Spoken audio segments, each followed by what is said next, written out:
Merci de suivre les programmes d'Africa 7 et bienvenue dans l'invité de la rédaction. L'invité de la rédaction aujourd'hui, c'est Madame Aminata Touré, ministre de la Justice et garde des Sceaux de l'État du Sénégal. Bonjour à vous, Madame Touré. Bonjour. Alors, ces derniers temps, votre nom dans l'actualité est très lié à 4 mots, traque, bien, mal, acquis. Tout d'abord, pour parler justement de cette expression, est-ce que vous préférez que l'on dise traque des biens mal acquis ou traque des biens présumés mal acquis? Ils sont toujours présumés mal acquis. En réalité, c'est une expression journalistique, mais c'est la lutte contre l'enrichissement illicite, contre le détournement de biens publics, qui se traduisent par des biens mal acquis par les personnes qui seront prouvées coupables par la justice. Donc je vois bien un peu l'élément que vous voulez ressortir, c'est le droit de la défense et la présomption d'innocence, qui sont des notions fondamentales toutes les deux, puisque on n'est pas coupable tant qu'on ne l'est pas reconnu devant une cour de justice. Alors, le 30 juin dernier, vous remettiez un chèque d'1 milliard de francs CFA qui était le fruit justement des sommes recouvrées dans le cadre de cette traque. Peut-on avoir une idée des sommes qui ont déjà été recouvrées en ce mois de juillet 2013? Bon, on est aux alentours d'une trentaine de milliards, toutes choses confondues, parce qu'il y a effectivement des renégociations sur des contrats où on estimait que l'État n'avait pas reçu son dû. C'est essentiellement ça. Donc, il y a beaucoup d'amalgames en termes de concepts, mais nous avons fait rentrer dans les caisses de l'État environ une trentaine de milliards.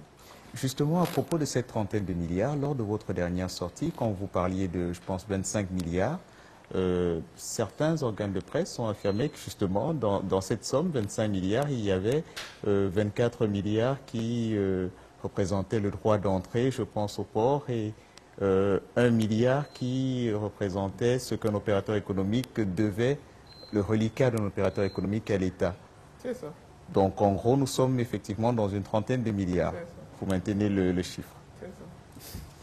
Quelles sont les ambitions, justement, en termes de recouvrement? Là, on est à une trentaine. Bon, vous savez, ce sont des opérations pas très simples, très complexes. Mais ce qu'il faut retenir, c'est que nous sommes dans une nouvelle ère en termes de gouvernance. Au Sénégal, dans la sous-région et partout dans le monde, ce qui se passe au Sénégal, c'est déjà passé dans d'autres pays. Vous vous rappelez certainement au Nigeria, il y a quelques années. Et plus proche de nous, en Tunisie. En Tunisie, en Égypte, etc. C'est l'expression d'une nouvelle citoyenneté. Désormais, les citoyens n'acceptent plus passivement que des dirigeants pillent les biens publics et s'en aillent tranquillement. C'est un changement dans le cours du monde, dans la manière dont les citoyens veulent être gouvernés. Et c'est ce qui s'exprime à travers notre nouvelle administration, l'administration du président Macky Sall. Maintenant, ça génère beaucoup de charivari, beaucoup d'émotionnel. Vous, les journalistes, aimez en faire vos choux gras. Mais fondamentalement, ce qu'il faut voir au fond, c'est une autre manière de gouverner. Et ça, c'est une exigence des citoyens. Ce n'est pas seulement une volonté des gouvernements, mais c'est également une exigence des citoyens. Et c'est une exigence quasi mondiale d'ailleurs. Donc, de plus en plus, en Afrique ou ailleurs, la reddition des comptes va être une obligation à laquelle ceux qui aspirent à gouverner devront se soumettre. Et est-ce que justement vous pouvez essayer d'oser, si je peux dire, estimer combien de milliards à peu près pourraient revenir dans les caisses de l'État du Sénégal dans le cadre de cette traque? Bon, on espère recouvrer le maximum. Vous avez les procédures judiciaires qui sont en cours, où des personnes vont être sommées de justifier leur patrimoine. Et sur cette base-là, s'ils sont reconnus coupables de s'être enrichis de manière illicite, ils devront retourner les biens ou l'État devra justement recouvrer ces biens-là. Donc s'avancer sur un montant total, ce serait un peu hasardeux. Ce sera du cas par cas. Les procureurs devront faire leurs enquêtes de manière minutieuse. Et je dois dire que beaucoup de pays, aujourd'hui, nous offrent leur assistance. Voilà, de par le monde. Le président Obama s'est félicité notamment de cette initiative, l'ancien ambassadeur de France, son Excellence M. Nicolas Normand également.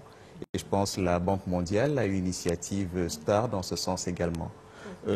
Fin 2012, vous disiez que le président de la République, son Excellence M. Macky Sall, vous avait instruit d'ouvrir un compte pour déposer justement les fonds récupérés dans le cadre de cette traque.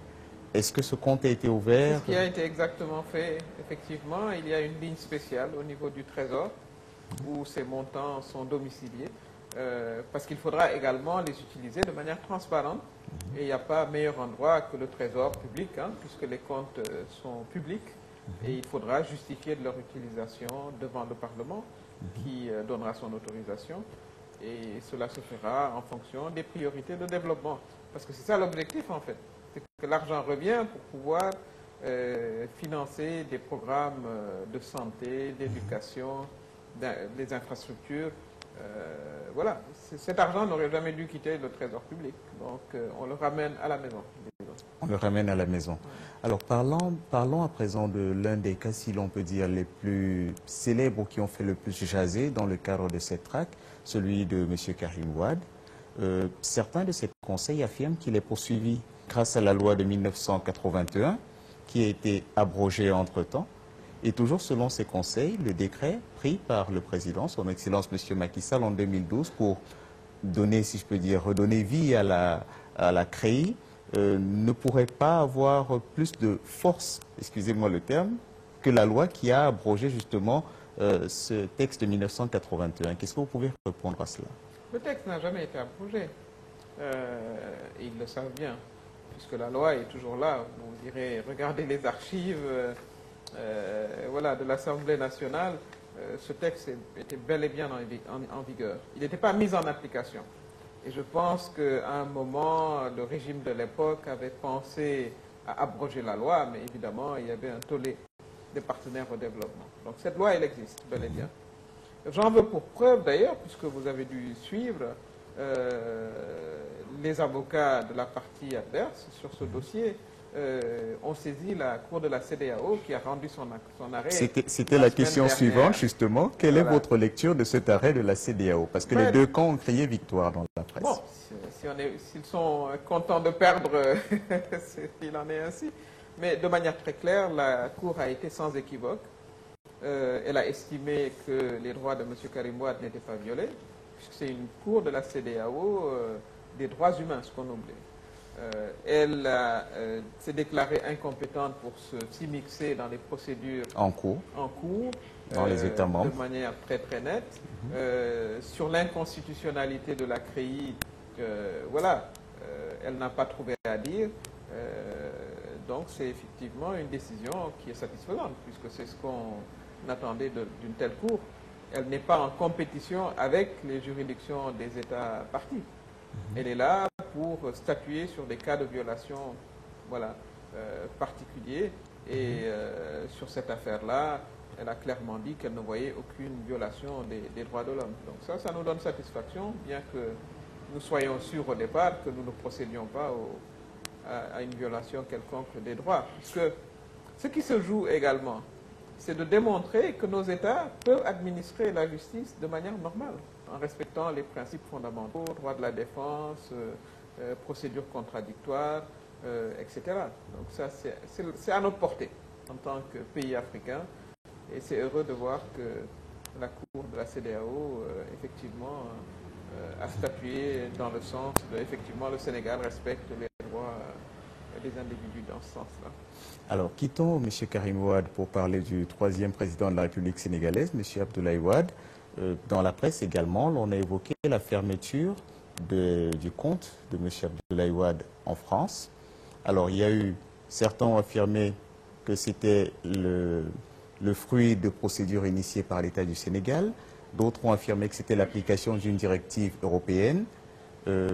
Vous qui devez avoir la bonne information, qu'est-ce que vous pouvez dire à ce propos? Ça n'a rien à voir avec des procédures déclenchées par l'État du Sénégal au moment où on parle, l'ancien président de la République n'est poursuivi pour aucun fait. Ça, c'est sa relation en tant que client et ses banques. Voilà, l'État du Sénégal n'a rien à voir avec cela. Maintenant, des banques choisissent leurs clients. On ne peut pas voilà, se forcer à être le client d'une banque si celle-ci n'en éprouve pas le désir. Quelles sont les motivations de ces banques-là? Il faudra certainement leur demander à eux, mais l'État n'a rien à voir dans cela. Dans le cadre d'un sondage qui a été publié durant le mois de juillet et qui était présenté par le Dr Mamadou Sall, l'on affirmait que 40% des Sénégalais sont convaincus que cette procédure de traque des biens permettra de donner plus d'informations, plus de lisibilité sur le déplacement des fonds au Sénégal. Mais si l'on se fie à l'étude, si 40% sont convaincus que la procédure apportera plus de clarté, ça signifie quand même qu'il y a 60% qui n'en sont pas convaincus. Vous avez vu cette étude, vous? Vous avez vu la méthodologie? Ce sont des affirmations de M. Sall. Voilà, il en assume la seule responsabilité. J'aimerais bien voir une telle méthodologie d'ailleurs, parce que moi, j'ai le sentiment contraire, que les Sénégalais, justement, exigent du gouvernement que la lumière soit faite sur tous ces scandales financiers qui ont ponctué voilà, les 12 dernières années. J'en ai une lecture tout à fait différente. Hein. Bon, c'est lui qui parle. Vous savez, je peux sortir de ma manche n'importe quelle étude, mais je n'ai pas ce sentiment-là. Bien au contraire, je pense que les Sénégalais veulent savoir ce qu'on a fait de leur argent et veulent que cet argent revienne s'il a été voilà, illégalement détourné. Reparlons brièvement du troisième président de la République sénégalaise. Également, dans les quotidiens, l'on a affirmé que lorsqu'il sera à nouveau de retour au Sénégal, l'épée de Damoclès de Dame Justice sera pendue au-dessus de sa tête et que s'il fait preuve d'un activisme débordant, des dossiers tels celui de Maître C pourraient être déterrés. Non, mais on ne fonctionne pas comme ça. La justice ne peut pas... justement, ce serait le cas que ce serait une justice à ordre et que tout cela se ferait pour des raisons de vindicte, etc. Ça, pas du tout. C'est ce que je vous ai dit au début. Il ne faut pas mélanger les torchons et les serviettes. Il y a une activité politique voilà, qui est régulée comme il se doit, une opposition qui s'oppose, un gouvernement qui gouverne, et vous avez également la bonne gouvernance et ses exigences. Il ne faut pas mélanger les deux choses, parce que très rapidement, ceux qui sont poursuivis crient voilà, à l'acharnement, etc. Mais on ne poursuit que des gens qui ont géré des ressources publiques. On ne vous poursuit pas, parce que vous n'avez rien géré.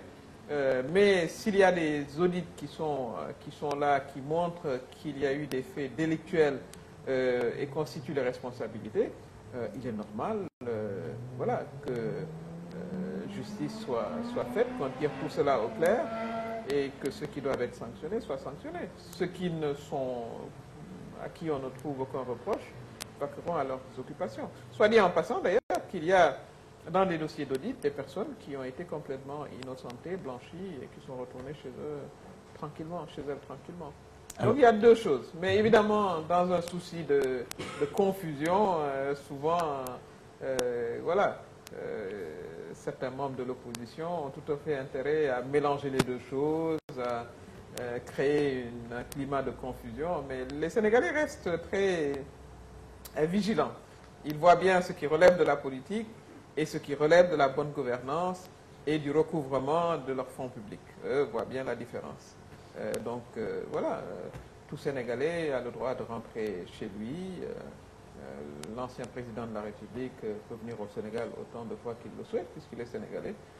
Ça n'a rien à voir avec les procédures en cours. Alors, par rapport toujours à ces procédures, on a choisi d'inverser la charge de la preuve. Autrement dit, si nous avons bien compris, ce n'est pas à l'accusateur de prouver que la personne accusée a commis un délit, mais bien à la personne accusée de prouver qu'elle est innocente. Et certains défenseurs, justement, crient à la violation des droits les plus élémentaires de leurs clients. Alors, vous savez, ça, c'est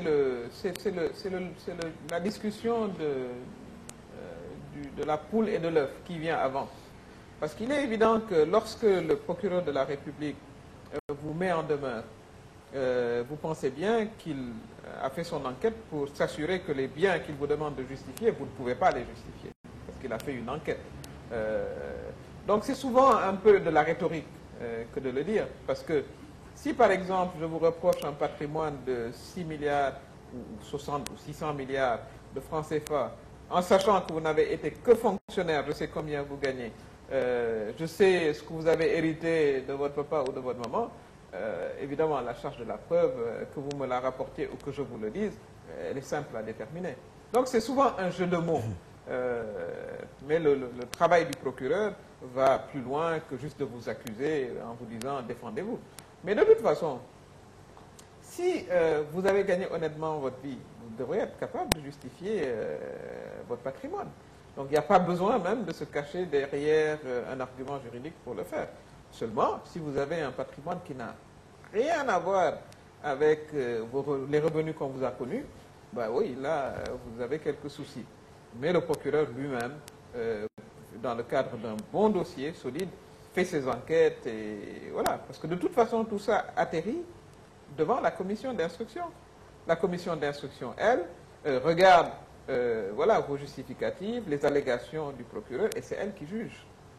Parce que n'oublions jamais ça. Parce que la manière dont on présente les choses, c'est comme si c'est le procureur qui décidait, etc. Non, vous avez une commission d'instruction qui est saisie, qui décide sur la base de ce qu'elle voit de placer quelqu'un sous mandat de dépôt en attendant d'approfondir l'enquête et qui condamne ou qui relâche. Donc on a un système judiciaire quand même qui est relativement équilibré, où le procureur voilà, construit un dossier, poursuit, et vous avez des juges assis qui jugent. Voilà la réalité des choses. Hein, en réalité.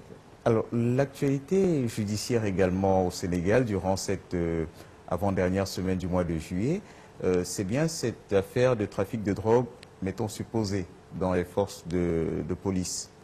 Lors du Conseil des ministres qui s'est tenu le 25 juillet, le président, son Excellence M. Macky Sall, a relevé le commissariat de ses fonctions et a promu le commissaire Anna Semoufaï, justement à la direction générale de la police nationale. Vous, madame, en tant que femme, comment vous avez ressenti cette promotion? Oui, mais je trouve que c'est très bien. Je lui souhaite bonne chance. Je pense qu'à ce niveau-là, ce sera ses compétences à elle, voilà, sa personnalité, son dynamisme, voilà, qui feront la différence. Donc pour vous, c'est d'abord un commissaire avant d'être une femme. Absolument, mais je ne peux pas faire abstraction du fait que ce soit une femme et que ce soit la première, et je la félicite d'ailleurs dans ce sens-là. Mais fondamentalement, ça va être ses compétences, et d'après ce que j'ai lu, elle en a, et je pense qu'elle fera du bon travail. En tout cas, je lui souhaite bonne chance. Toujours à propos de cette affaire justement de trafic de drogue supposé dans les forces de police, également l'on a pu lire, ça et là, des contributions des personnes qui estimaient qu'il y a un peu un deux poids, deux mesures. C'est-à-dire que certaines personnes ont été incarcérées, et là, dans ce cas, le gouvernement, en tout cas selon ces critiques, n'a bougé que parce que le peuple a eu vent du scandale. Oh non, ça c'est pas exact. Il y a eu déjà une enquête judiciaire qui avait démarré avant que le peuple ne s'en saisisse. Et il y avait un trafiquant de drogue qui a été mis sous mandat de dépôt. Et l'enquête continue. Pendant ce temps, il y a eu une enquête administrative avec des conclusions qui a abouti à justement des décisions que vous avez rappelées. Une enquête administrative s'est menée, mais il y a également une enquête judiciaire qui se poursuit. Et certainement, ce qui permettra aux différents protagonistes, s'ils s'estiment complètement innocents, de venir laver leur honneur au niveau de... Donc voilà comment ça se passe. Le gouvernement a agi dès qu'il avait les éléments d'information. Le procureur qui représente le ministère public s'est saisi de l'affaire il y a bien longtemps. Et une personne, notamment le trafiquant de drogue en question, en tout cas accusé de l'être, a été mis sous mandat de dépôt. Et ensuite, maintenant, l'enquête administrative s'est menée avec les conclusions que nous connaissons tous. Alors, évidemment, l'enquête qui se poursuit pour l'instant, une partie de l'enquête qui se poursuit. On change carrément de sujet, quelles sont les relations entre Madame Aminata Touré, ministre de la Justice, et les travailleurs de la justice, notamment le CITJUS et l'UMS? Bon, vous savez, quand vous êtes dans un secteur où vous avez des moments de turbulence, ça existe dans tous les secteurs voilà, de travail. Et justement, ma fonction, c'est de les réguler. Il y a forcément des moments de tension, de crise, et on revient à la normale. Et voilà, on est dans une discussion. Ce sont des relations un peu difficiles ces temps-ci, qui étaient bien meilleures avant, et j'espère qu'ils redeviendront normales. Mais c'est ça le cours de la vie.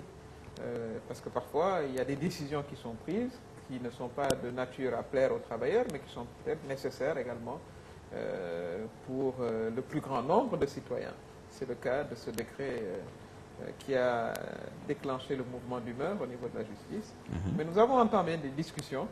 Nous avons entendu les préoccupations relatives au maintien du pouvoir d'achat.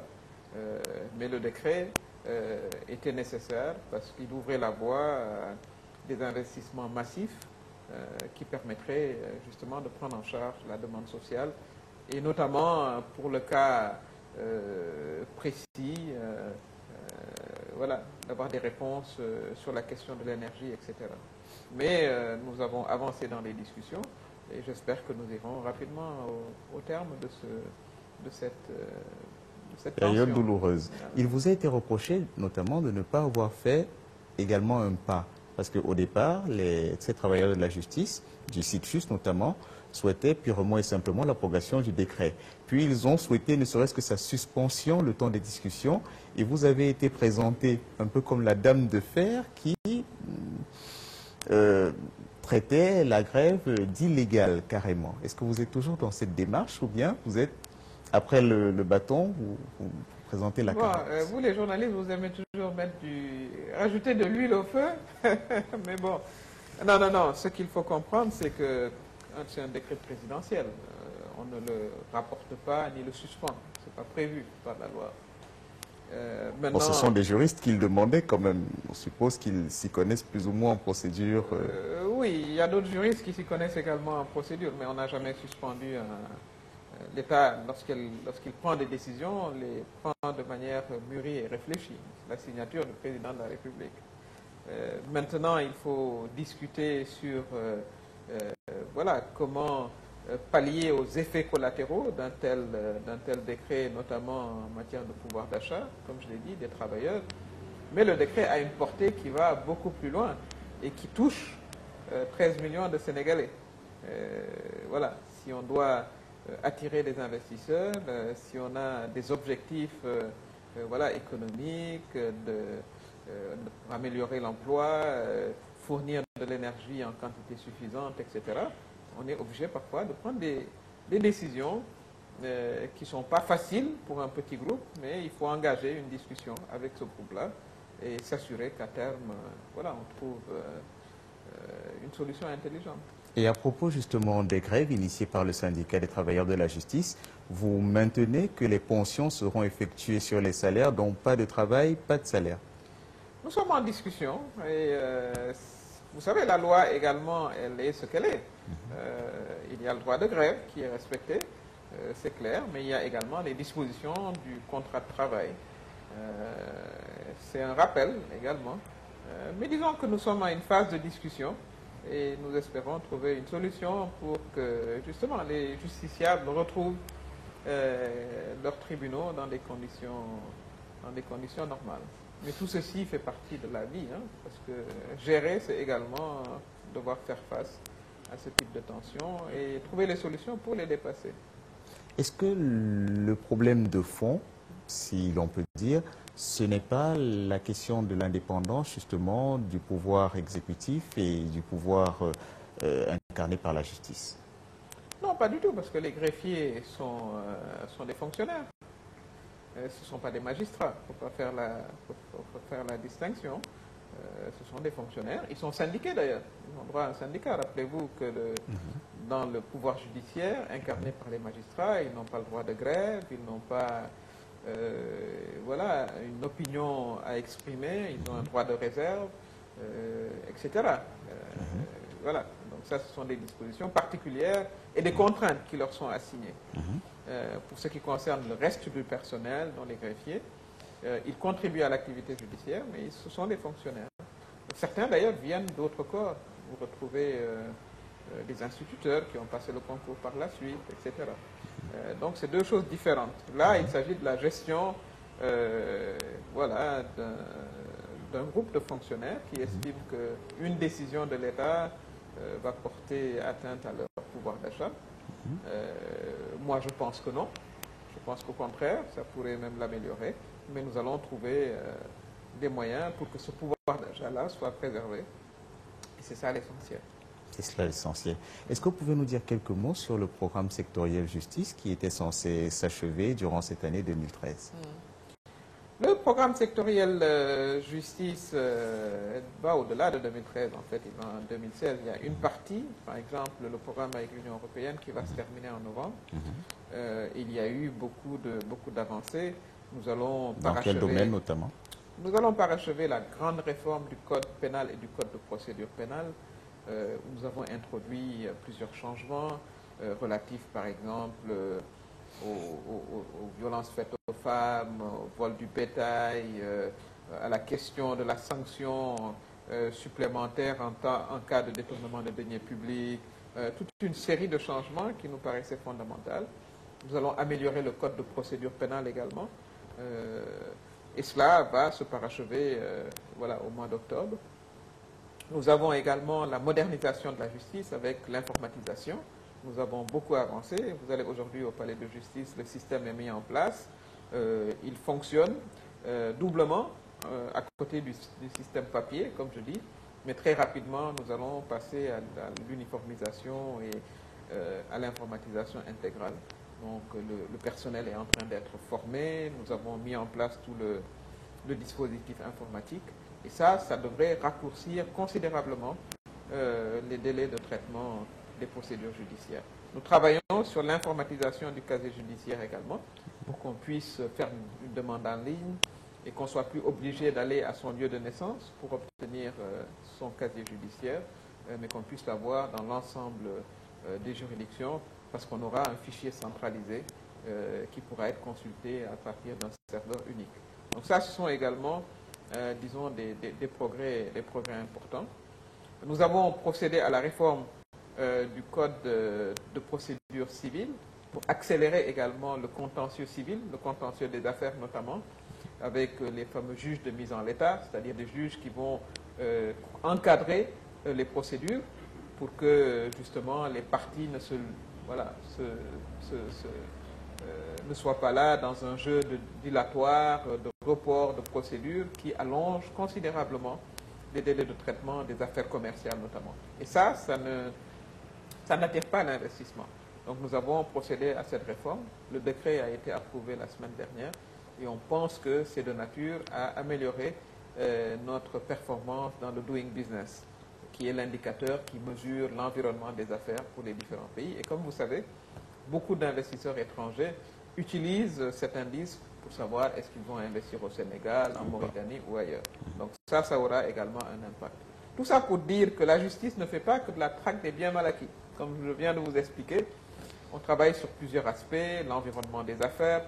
Dans le cadre, par exemple, de l'OADA, de l'harmonisation du droit des affaires en Afrique, l'organisation qui s'en occupe, qui compte 17 États, nous avons, par exemple, introduit un acte uniforme, c'est-à-dire une loi qui permettrait, par exemple, de statuer sur le joint venture, c'est-à-dire des investisseurs, lorsqu'ils viendront au Sénégal, qu'il y ait obligation de contracter avec les entrepreneurs nationaux à une certaine hauteur, qu'ils ont obligation d'employer le personnel local, etc.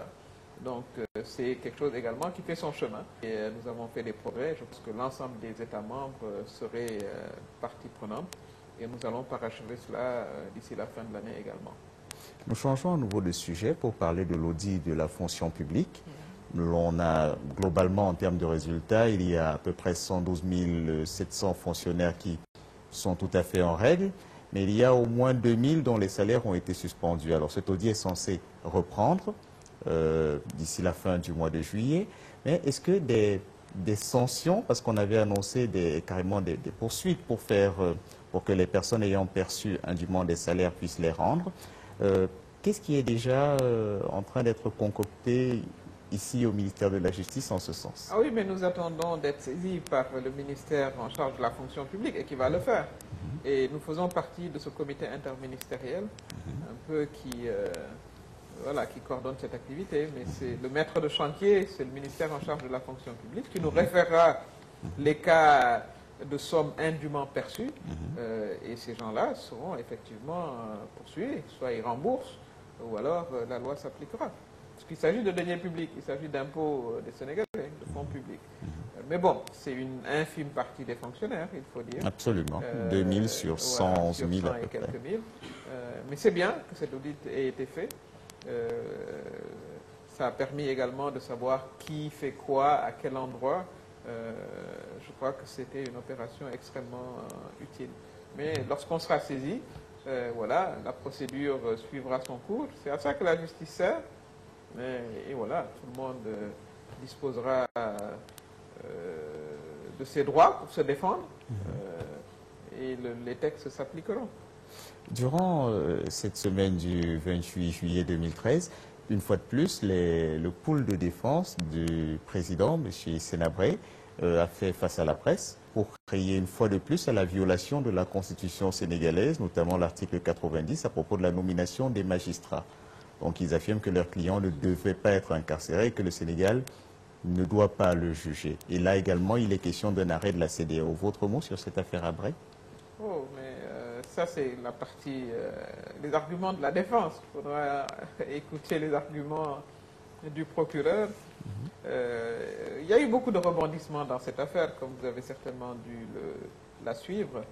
Le dernier arrêt en date de la juridiction internationale la plus importante, c'est celle de la Cour internationale de justice de juillet 2012, qui donnait l'ordre au Sénégal de juger M. Habré ou de l'envoyer dans un pays où il serait jugé. Et voilà, c'est le dernier arrêt en date. Voilà, le rendu est très très clair et le Sénégal est à partie de cette cour. Donc nous avons obligation de le juger. Il n'a jamais été question de l'extrader quelque part, mais de le juger ici en terre africaine, en terre sénégalaise. Et ce procès, ce qu'on oublie de dire, se fait sous l'égide de l'Union africaine qui donne mandat au Sénégal de juger M. Habré. Maintenant, ce qui s'était passé à la cour de la CEDEAO, c'est que le Sénégal ne disposait pas de tout l'arsenal juridique, notamment la compétence universelle pour le juger. Entre-temps, il y a eu un changement dans la Constitution, ce qui permettait au Sénégal donc de le faire. L'autre élément de l'arrêt de la CEDEAO, c'était de dire qu'il fallait une institution juridique à caractère africain. Ce qui fait qu'on a créé au sein des juridictions sénégalaises les chambres africaines extraordinaires. Il a fallu d'ailleurs que le président demande à l'Assemblée nationale de ratifier voilà, une telle loi après l'accord que le Sénégal a signé avec l'Union africaine. Donc, nous sommes très soucieux du respect des procédures juridiques. Parce que, comme je l'ai dit auparavant, il est important que l'Afrique montre que nous savons délivrer la justice selon les meilleurs standards reconnus au niveau international. Et nous nous sommes efforcés à le faire. Donc, je pense que ces chambres sont tout à fait légales. Et voilà, il ne restera plus à ces messieurs qu'à venir plaider. C'est ça le rôle. Alors, puisque nous parlons de justice, justement, et d'ex-chef d'État, nous pouvons oser un mot sur la justice internationale. Souvent, il lui est reproché de ne s'en prendre qu'à des Africains. Est-ce que vous, Madame Aminata Touré, en tant que ministre de la Justice, vous avez ce sentiment? Je pense qu'il faut s'en prendre à tout le monde. Et je pense effectivement que la Cour le comprend, qu'il faut être aussi entreprenant en direction voilà, de tous les crimes où qu'ils se passent. Maintenant, il faut reconnaître qu'en Afrique, on en a beaucoup fait également de crimes. C'est également une réalité. C'est le continent où il y a eu le plus de guerres civiles au monde. On ne peut pas en faire abstraction. Ça, c'est la réalité. Hein. C'est pas... On a tous notre fierté d'Africains, mais il faut également accepter la réalité telle qu'elle est. Après avoir dit ça, que effectivement la Cour devrait poursuivre tout le monde, mais il faut reconnaître qu'en Afrique, quand même, voilà, la fréquence des guerres civiles avec tout son lot d'atrocités est beaucoup plus importante qu'ailleurs. Ce qui explique qu'on ait beaucoup plus de poursuites ici en Afrique. Maintenant, je pense que la réponse, c'est d'avoir des institutions africaines, où l'Afrique jugerait l'Afrique. On est tout à fait capable de le faire, et c'est dans ce sens-là que s'inscrit justement le procès en cours. Un dernier mot, cette fois-ci, sur la justice en général.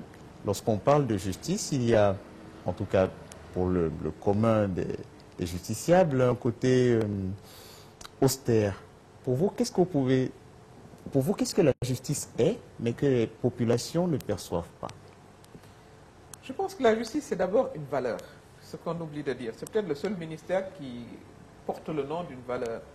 Donc elle fait référence à de l'équilibre,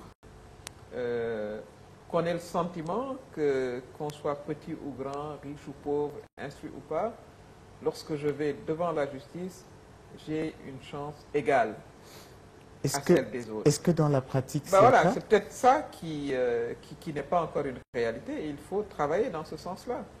Et ça suppose beaucoup de choses. Ça suppose qu'on éduque les citoyens, et c'est pour ça qu'on a mis en place des maisons de justice au niveau communautaire, au niveau des quartiers, pour que les gens comprennent leurs droits, qu'on leur donne une assistance, qu'ils sachent où aller. Mais il y a également une déontologie à promouvoir au niveau de tous les corps de la justice, pour que les gens n'aient pas le sentiment que, voilà, c'est perdu d'avance, si je n'ai pas d'argent, si je ne peux pas acheter mon procès, etc. Mais ça, c'est un combat continu qui concerne toutes les justices du monde. Parce qu'elles ne sont administrées en dernière instance que par des êtres humains qui ont leurs faiblesses, qui ont leurs forces. Et c'est pour ça qu'il faut encadrer tout cela. Mais je pense que s'il y a une forte volonté politique d'avoir une justice transparente, accessible à tous les citoyens, qu'on augmente également l'aide juridictionnelle pour que lorsque je n'ai pas les moyens d'avoir un avocat puisse quand même m'assister avec l'appui de l'État. Mais fondamentalement, ce qu'il faut, c'est informer les citoyens et renforcer la citoyenneté pour qu'elle exige une justice transparente. Mais c'est un travail de longue haleine, mais il faut le commencer. Il faut le commencer. Est-ce qu'il y a un aspect en particulier de l'actualité judiciaire, ou en tout cas de la justice, qui vous semble important et que nous n'ayons pas abordé dans cet entretien? Oui, je n'ai pas parlé de l'aspect administration pénitentiaire, qui relève également de la justice. Une fois que les hommes et les femmes sont jugés, que deviennent-ils? Ils restent des citoyens avec des droits. Malheureusement, l'état de nos prisons, partout en Afrique,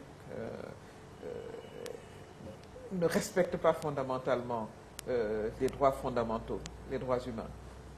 Parce que je pense qu'après tout, la dignité humaine, quel que soit ce que l'être humain a fait, c'est parfois difficile à accepter, mais je pense que nous naissons êtres humains et nous mourrons êtres humains.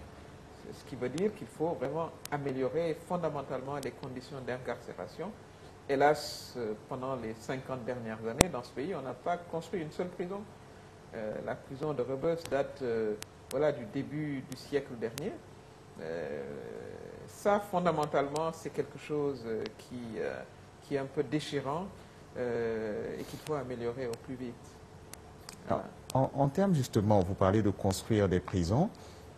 Est-ce qu'il ne serait pas tout aussi intéressant d'aller moins vers le taux incarcération que vers, par exemple, des travaux d'intérêt généraux qui permettraient aux personnes de rester en liberté tout en purgeant une peine et en étant utiles à la société? Tout à fait, tout à fait. Et c'est prévu d'ailleurs avec ce qu'on appelle, voilà, on a le juge des libertés qui lui apprécie un peu ce qu'il faudrait faire, des menus délits. Je pense personnellement parfois qu'on a un code pénal un peu trop répressif et qu'il faudrait effectivement penser à des peines alternatives et voir un peu comment éviter la prison aux individus, parce que ce n'est pas forcément voilà, la meilleure sanction. Vous prêchez une convaincue. Mais il y aura toujours des personnes qui iront en prison. Il y a des gens qui seront en prison pour des faits très graves. Vous n'allez pas les laisser dehors. Sinon, votre propre sécurité serait menacée. Mais même s'ils sont dangereux, même s'ils ont commis des crimes horribles, ils restent des êtres humains et il y a un minimum de conditions d'existence qu'on doit leur assurer dans les prisons. Ils ne peuvent pas être traités comme voilà, Ils ne peuvent être traités comme des êtres humains. Mais ça, c'est des efforts, c'est également une mentalité à changer. J'en profite d'ailleurs pour féliciter toutes ces ONG qui nous appuient dans les prisons, parfois au niveau de la réinsertion, au niveau de l'apprentissage de métiers. Je voudrais parler d'un programme en particulier, qui est un programme qui se mène au camp pénal avec les femmes, qui est un programme d'écriture, voilà, d'initiation à l'écriture, où les femmes écrivent des histoires, des poèmes. C'est une petite ONG qui l'a menée, et parfois j'ai eu à lire certaines lettres de gens qui n'écrivaient pas forcément, mais qui se réhabilitaient à travers l'écriture.